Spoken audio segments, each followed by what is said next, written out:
একটা কথা আছে, উস্তাদের মায়ের শেষ রাইতে, ঠিক আছে? তেমনই আর্জেন্টিনা এখন আমরা কই আছি ডাইরেক্ট ফাইনালে। আমি প্রেডিকশন দিছিলাম যে ডুয়েট হবে, ডুয়েট প্রেডিকশন আমি উইন, প্রেডিকশন আমি উইন। এমন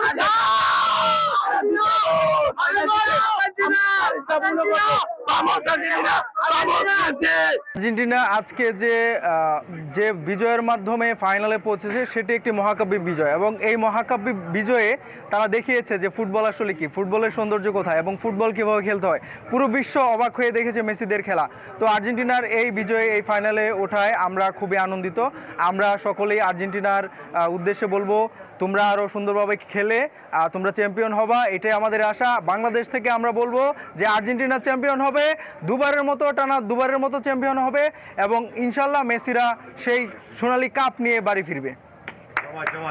আর্জেন্টিনার জয় মানে বাংলাদেশের অর্ধেক, মানে 4/3 মানুষের এই জয়। এটা বাংলাদেশে এত পরিমাণ সাপোর্টার গোটা বাংলাদেশের আর্জেন্টিনার এই জয়ে পুরা, যদি আজকে আর্জেন্টিনা না জিততো তাহলে বিশ্বকাপের যে উন্মাদনা সেটাই মলিন হয়ে যেত।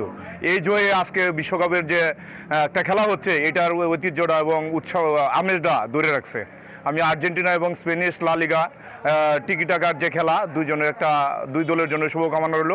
তবে ইনশাল্লাহ দিন শেষে আর্জেন্টিনা তাদের শৈল্পিক দর্শনের মাধ্যমে বিজয় ছিনিয়ে আনবে সেই প্রত্যাশা করি। দেখছেন আমরা আছি এবং থাকবো। আমরা তাদের মতো বলি না যে আমরা তোমরা যাও আমরা সেমিফাইনালে আসছি।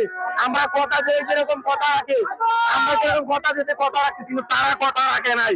তারা কথা দেয় ঠিক আছে, কিন্তু কথা রাখে নাই। আজকে আর্জেন্টিনা জিতছে, আপনারা দেখতে পাচ্ছেন।